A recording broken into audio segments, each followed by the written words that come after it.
Hey, you guys. So, an interesting phenomenon that has happened, I've talked about this before, is that as women have become more educated, financially independent, and have their own social proof, all things that we look for from men, we're giving ourselves.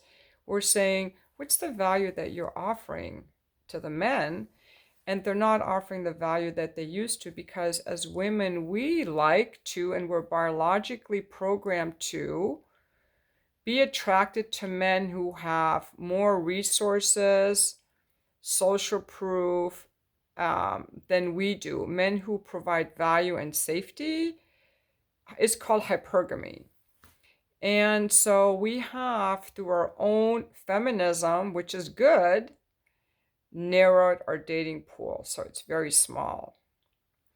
The problem with that is many women are going to end up with no partners unless they marry down. They don't really want to.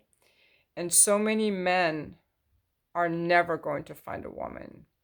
So the incel community could keep growing unless these men learn to develop these skills. We as a society, someone's got to step up and help these guys who've checked out. And it's not just the incels in the US. Apparently in Japan, there's a movement called 2030, or a term called 2030. That's the year the Japanese government actually did a study of grown men still living with their parents because it's such a problem. They're not finding mates. The Japan work culture is even more than ours. They work so many hours, they don't even have time for a relationship. Same in China, where the housing costs are even higher than here. So 2030 is the year in which a large number of these parents are expected to die due to old age, and the government is thinking, what are we going to do to provide for these men that are just living at home with their parents? In China, there's a term called laying flat. It doesn't mean you're laying on your back being fucked, being ridden by a woman because you're fat and laying on your back. It means you have no woman. You're laying in the park or at home on the sofa, and you've just given up on life. And that's the dark side, and that's the downside when men don't have a woman.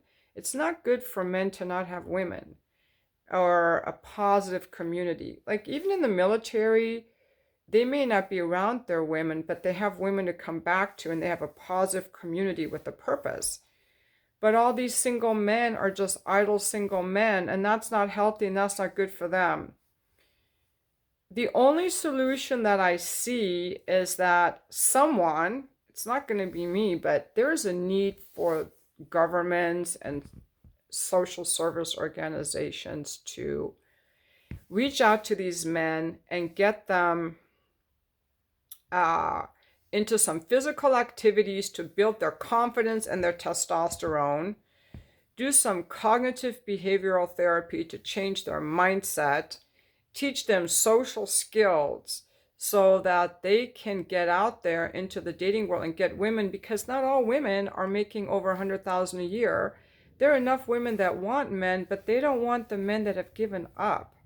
We as women are we have biologically evolved to look for men who are going to be safe, tender defenders, who can provide for us and our children. That's what we biologically want, because we are prey.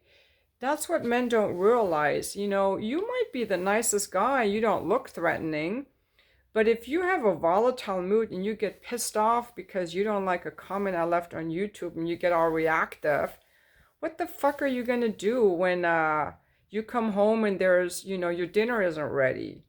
Or, I didn't smile at you when you wanted. Are you gonna go off on me? Who wants that? That's why, I just blocked one of my regular subscribers for leaving kind of a critical comment. Like, I don't need the drama from men. I don't want to be around men who are reactive. Like, it's up to you guys to get your shit in order so that we want you.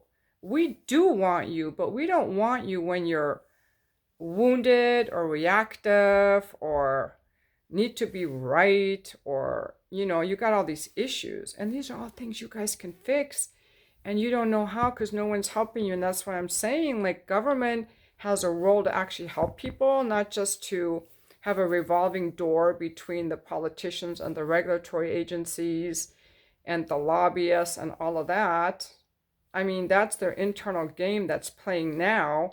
Why don't they break that apart and instead actually try to help people? Have treatment centers available for people who want to get off drugs, because it's hard to get in for that. Have camps available like boot camps and martial arts camps and Pilates and mental health stuff that's fun, that people want to go to. Maybe, you know, things that young kids want to go to that's fun. Not some senior center boring stuff or boring textbooks. There's a lot that we can do, because if we don't, the human race is just going to die out. And it'll just be the elites copulating with each other. And we're going to have a huge society of single people and a lot of men. And these men are going to get more bitter. These are just my thoughts. Drop your comments below, and I hope you guys are having a great Friday.